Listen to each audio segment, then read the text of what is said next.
here eating, but you know, I have made that video about Bad Bunny, but really I have made that video because that one Israeli loving girl, she wanted to talk about him being anti-American. I'm like, really?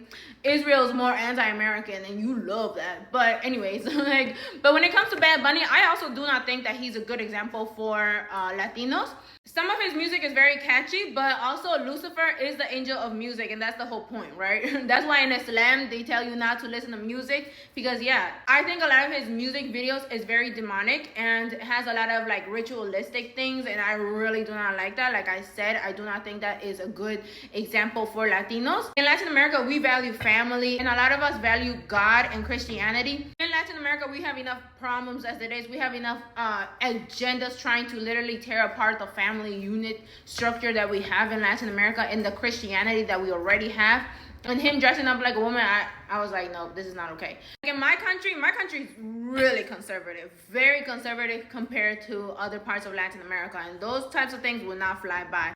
If you subscribe to Candace Owens' book club, she talks a lot about Hollywood and the rituals. Not only that, but she also talks about Sigmund Freud.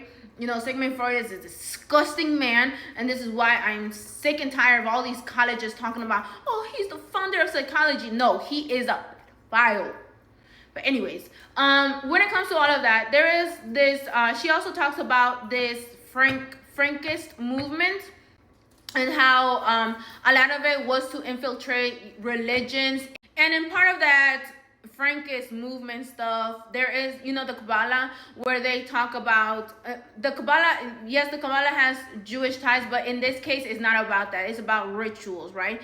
Hollywood always have a man dressing up like a woman, dressing up like in a dress and things like that. And a lot of the reasons why men dress up in dress, you are now initiated into this whole religion of Hollywood, you know. And so Bad Bunny is part of that. Like, do you see that? Of course, allegedly, all of this is my opinion. Nothing that I ever say in this video is factual. You have to think for yourself, right? But, you know, that's why I always find it so disgusting when people are okay with literally saying that children can be transgender. No. You as an adult are literally grooming that child to think a certain way. It makes me so sad how I see black men being pushed into this weird religion thing of Hollywood. And even a lot of celebrities, they have adopted children from Africa and then they put them in dresses. Like, that is disgusting. That is not being pro-black at all. And I don't care if you guys are gonna call me transphobic for calling that stuff out, but I'm sorry. You know, like, I truly do love black people and Latino people, and I want the best for them.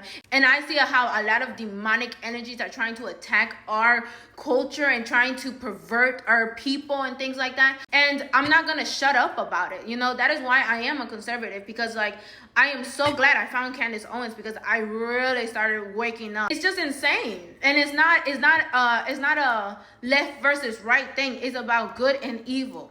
And if you cannot see that, then but yeah, I don't like Bad Bunny, and I'm not here to promote Bad Bunny, and I'm not here to promote Bad Bunny for the Latino community, because again, I think that he is just weird. He's demonic to me. Okay, so we need to unpack this announcement, because I don't care what side of the aisle that you are on, you need to understand that the ADL is not, nor has it ever been, what it purports to be. Okay, purports to be, oh, you know, we're just looking out and hate speech and extremism. No. The reality is the ADL was born out of a Jewish Freemason organization known as B'nai B'rith. Now, if you're in my book club, you know this, but Sigmund Freud was a member of B'nai B'rith. We were discussing, we're reading right now the book, The Assault on Truth, and Sigmund Freud is very relevant. You have to learn the history of Sigmund Freud. He's in all of our schools, all of our universities, taught as a hero, the history of the psychoanalytic movement. Look, the reality is, him and all of his homies were covering up for incestuous child abuse. That is a fact, okay? They can't wipe that stain away. Quite literally, the way that they did this was through the mechanism of gaslighting. That's what he is the father of, public gaslighting, okay? That's what modern psychology is. They moved to instead diagnose people who were being abused, right? They were using their credentials, I'm a this, I'm a that, to make people, maybe the wider public, believe that their gaslighting was actually legitimate. That is what the book, The Assault on Truth, unpacks. It is therefore a must read, because you have to realize how horrific the crimes were that were being committed, that they were covering for. So Sigmund Freud was in B'nai B'rith, and the ADL was born out of B'nai B'rith. Why? Well, because they put the organization together to defend a pedophile and a murderer. His name is Leo Frank. Leo Frank was an unbelievably wealthy Jewish factory owner down in Atlanta. And this is 1913. That's very relevant. You should know this happened in 1913. And this is the American South. You know what was going on there.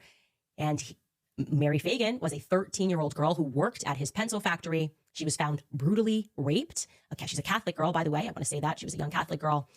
And Leo Frank, even with all of his money, all of his connections, the best lawyers that money could buy, connections all the way to the Supreme Court, he was so guilty of what happened that despite the fact that he tried to pin it on a poor black janitor, even in the segregated South, where people were just like, hey, give us any reason and we will go lynch a black person, the racist segregated South, they still found him guilty, okay? They still found Leo Frank guilty. And so much has been written to try to obscure this still. They are still trying to defend Leo Frank. What happened then is that his buddies over at the Freemasonic Lodge, B'nai B'rith, assembled the ADL to gaslight the public. No, Leo Frank wasn't guilty. Look what happened after. He was lynched for what he did to Mary Fagan. He is actually a victim of anti-Semitism. That's it. He wasn't guilty. I'm sure maybe the black guy did it in 1913 Atlanta, and everyone conspired to instead attack a wealthy factory owner.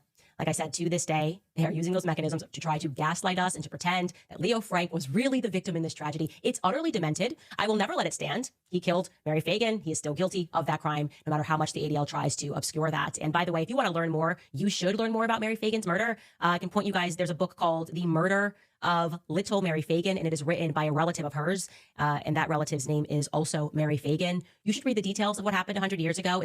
You should read the facts around it, read the case documents, learn about the brutal rape and the murder and what happened thereafter, because so much has been written since to try to obscure those facts. So go to the family member as a source. Do that in your own spare time. In fact, maybe I should add it to the book club list. Anyways, the reason why I'm telling you that is because there is it really is a very crucial element of our history that you need to come to terms with, right? The modern media machine, all of these journalists who lie and gaslight, you're seeing it right now, what they're writing about me, it's insane. They are students of effectively the psychoanalytic community. Let's gaslight and then we will diagnose. Gaslight and diagnose.